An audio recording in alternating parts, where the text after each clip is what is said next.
నరేంద్ర మోడీ 3.0 ప్రభుత్వ ఏర్పాటులో తెలుగుదేశం జేడీయూ కీలక పాత్ర పోషించిన విషయం తెలిసిందే.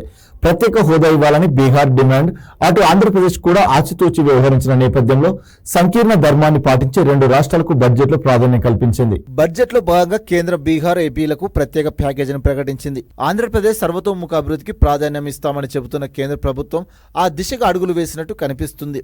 ఏపీ పునర్వ్యవస్థీకరణ చట్టం అమలుకు కట్టుబడి ఉన్నామని ఉద్ఘాటించింది. రాష్ట్రానికి రాజధాని అవసరాన్ని గుర్తించి అమరావతికి 15,000 కోట్ల ప్రత్యేక సాయాన్ని ఈ ఆర్థిక సంవత్సరంలోనే అందిస్తామని తెలిపింది. అవసరాన్ని బట్టి వివిధ ఏజెన్సీల ద్వారా మరిన్ని నిధులు కేటాయిస్తామని హామీ ఇచ్చింది. పోలవరం ప్రాజెక్టును కూడా త్వరితగతిన పూర్తి చేసేందుకు కృషి చేస్తామని పేర్కొంది. రాయలసీమ, ఉత్తరాంధ్ర జిల్లాలో వెనుకబడిన ప్రాంతాలకు ప్రత్యేక ప్యాకేజీ కింద నిధులు మంజూరు చేయనున్నట్టు బడ్జెట్లో ప్రకటించింది.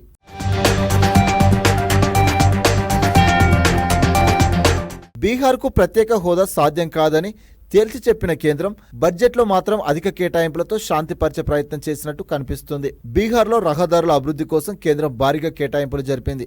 ఇందుకోసం మొత్తంగా 26,000 కోట్ల ఆర్థిక సాయం అందిస్తామని తెలిపింది. జాతీయ రహదారుల కోసమే 20,000 కోట్లు కేటాయించనున్నట్లు ప్రకటించింది. పాట్నా, పూర్నియాలను కలుపుతూ ఎక్స్ప్రెస్ వేగా అభివృద్ధి చేస్తామని పేర్కొంది. బక్సర్, బగల్పూర్, బోధ్గయా, రాజ్గిర్, వైశాలి, దర్భంగాలను అనుసంధానిస్తామని తెలిపింది. పర్యాటక కేంద్రంగా నలంద అభివృద్ధి, ఎయిర్పోర్టులు, మెడికల్ కాలేజీలు, క్రీడా రంగంలో మౌలిక సదుపాయాల కల్పనకు కృషి చేస్తామని తెలిపింది. మొత్తంగా బహుపాక్షిక అభివృద్ధి ఏజెన్సీల ద్వారా రాష్ట్రానికి ఆర్థిక సాయం అందిస్తామని కేంద్ర ప్రభుత్వం హామీ ఇచ్చింది. కాగా దేశంలో తూర్పు రాష్ట్రాల అభివృద్ధి కోసం కట్టుబడి ఉన్నామని కేంద్ర ప్రభుత్వం వెల్లడించింది. బీహార్, ఆంధ్రప్రదేశ్, జార్ఖండ్, పశ్చిమ బెంగాల్, ఒడిశా రాష్ట్రాల అభివృద్ధికి కృషి చేస్తామని తెలిపింది. ఇందులో భాగంగా మానవ వనరుల అభివృద్ధి, మౌలిక సదుపాయాలు, ఆర్థిక అవకాశాలు కల్పించడంపై దృష్టి పెట్టనున్నట్లు వెల్లడించింది. మొత్తంగా పారిశ్రామిక కారిడార్ను అభివృద్ధి చేస్తామని, వికసిత్ భారత్ లక్ష్యాన్ని చేరుకోవడానికి ఈ ప్రాంతాన్ని ఓ ఇంజన్గా మార్చడమే తమ ప్రభుత్వ ఉద్దేశమని కేంద్ర ఆర్థిక శాఖ మంత్రి నిర్మలా సీతారామన్ బడ్జెట్ ప్రసంగంలో పేర్కొన్నారు.